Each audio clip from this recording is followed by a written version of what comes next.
नमस्कार, मी स्नेहा केळुस्कर तुमचं स्वागत करते माझ्या स्नेहा कृष्णा रेसिपीज यूट्यूब चॅनलवर। आज मी तुम्हाला कोथी माशाचं कालवण कसं करायचं हे दाखवणार आहे। मला तुम्हाला विचारायचं होतं, कोथी माशाविषयी तुम्हाला माहिती आहे का? तुम्हाला जर नाही माहिती तर मी आज तुम्हाला माहिती देते। कोथी मासा हा अतिशय पौष्टिक असतो। त्यामध्ये भरपूर प्रोटीन्स, विटॅमिन्स, मिनरल्स असतात। तसंच तो चवदारही असतो आणि पचायलाही हलका असतो। जर तुम्ही आजारी असाल तर तुम्ही जर हा खाल्ला तर तुमच्या प्रकृतीत लवकर सुधारणा होऊ शकते। म्हणून मी आज तुम्हाला ह्या कोथी माशाचं कालवण कसं करायचं हे दाखवते। बाजारात कोथी मासा 2 किलोपासून ते 9 किलोपर्यंत वजनापर्यंत पाहायला मिळतो आणि तो 350 रुपये प्रति किलोप्रमाणे विकला जातो। तर चला पाहूया कोथी माशाचं कालवण कसं बनवायचं। चला तर बघूया कोथी माशाच्या कालवणाला काय साहित्य लागतं ते। ओला नारळ किसलेला, कांदा, लसूण, हे एक चिरफल घेतलं आहे मी तिखटासाठी आणि फोडणीचा कांदा वेगळा घेतला। तसंच मिरची, धणे भिजवून ठेवले होते, ते आता मला वाटायला घ्यायचे। आता मी हे सर्व तुम्हाला दाखवलेलं मिश्रण एकत्र मिक्सरमध्ये घेतलं आहे आणि आता ते मी वाटून घेते आहे। हे मी मिश्रण आता वाटून घेतलं आहे। बघा कलर कसा छान आला आहे, कारण ते संकेश्वरी मिरची होती म्हणून तो कलर आला आहे। आता मी भांडं गॅसवर तापत ठेवलं आहे। आता थोडंसं तेल टाकते आहे फोडणीसाठी। आता हा कोथी मासा आपल्याला बनवायचा आहे, तर तेल टाकल्यानंतर जरा थोडंसं तेल हे पसरून घ्यायचं, भांड्याला लावून घ्यायचं सगळं, म्हणजे जरा चिटकत नाही। कालवण वगैरे जे वाटप केलं ते चिटकत नाही। मगाशी मी तुम्हाला सांगितलं होतं ना की थोडासा कांदा ठेवला आहे म्हणून फोडणीसाठी, तो आता मी घालते याच्यात। आता कांदा जरासा ब्राऊन झाला थोडा की आपल्याला हळद टाकायची आहे। आता हळद जराशी टाकते मी त्याच्यावर आणि आता मी वाटप टाकते आहे, मगाशी वाटलेलं तुम्हाला दाखवलं ते। वाटप चांगलं ढवळायचं आणि मग कोथी मासा टाकायचा, आधी टाकायचा नाही।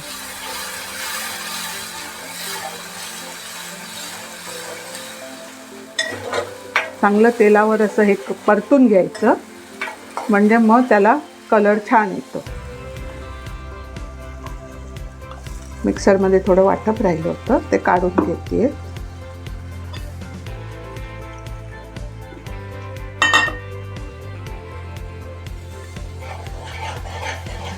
आता असं ढवळायचं चांगलं, म्हणजे मग त्याला सार असा हे होत फाटत नाही मग। आता मी कोथी मासा टाकते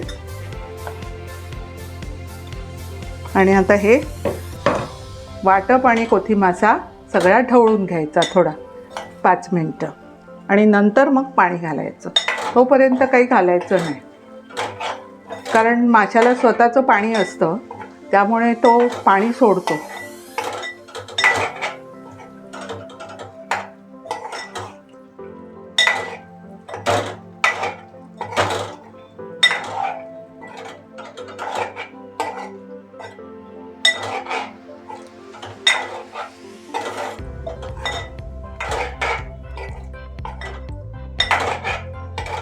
आता 5 मिनटं झाली माझी ढवळून।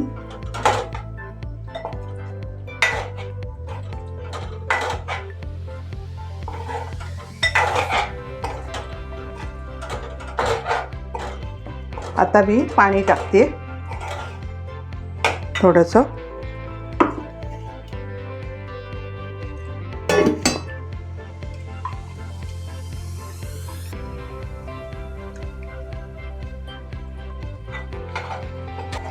आता पाणी टाकल्यावर कसं पाण्याला बघा तवंग येईल वरती.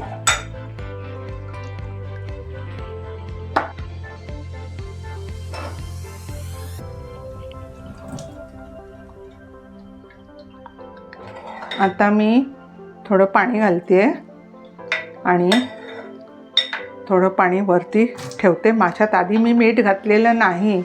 जरा उकळा आल्यानंतर ह्या माशाला मीठ घालायचं, कारण त्याचं स्वतःचं मीठ तो सोडतो.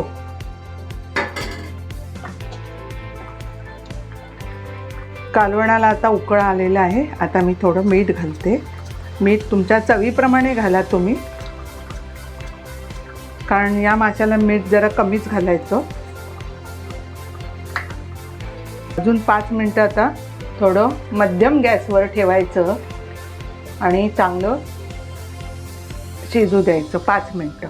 प्रेक्षक हो, बघा आता चांगला छान उकळा आला आहे आणि मासाही आता शिजला आहे. तर आता मी याच्यामध्ये कोकम टाकते आणि 5 मिनटं तसंच जरा थोडं ठेवून 1-2 मिनटं मी झाकून मारून ठेवते.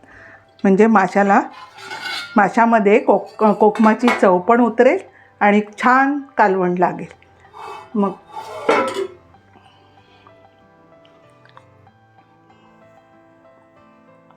कोथी माशाचं कालवण तयार आहे. आता आपण सर्व करूया. बघा कसं छान कलर आला आहे. असं वाटतं की आत्ताच जेवायला बसावं आणि खावं. बघा किती छान झालं आहे. रेडी आहे आपलं कोथी माशाचं कालवण. प्रेक्षक हो, कशी वाटली तुम्हाला आजची आमची रेसिपी? नक्की कळवा आमच्या कॉमेंट बॉक्सवर आणि आमचं चॅनेल सबस्क्राईब करायला आणि लाईक करायला विसरू नका.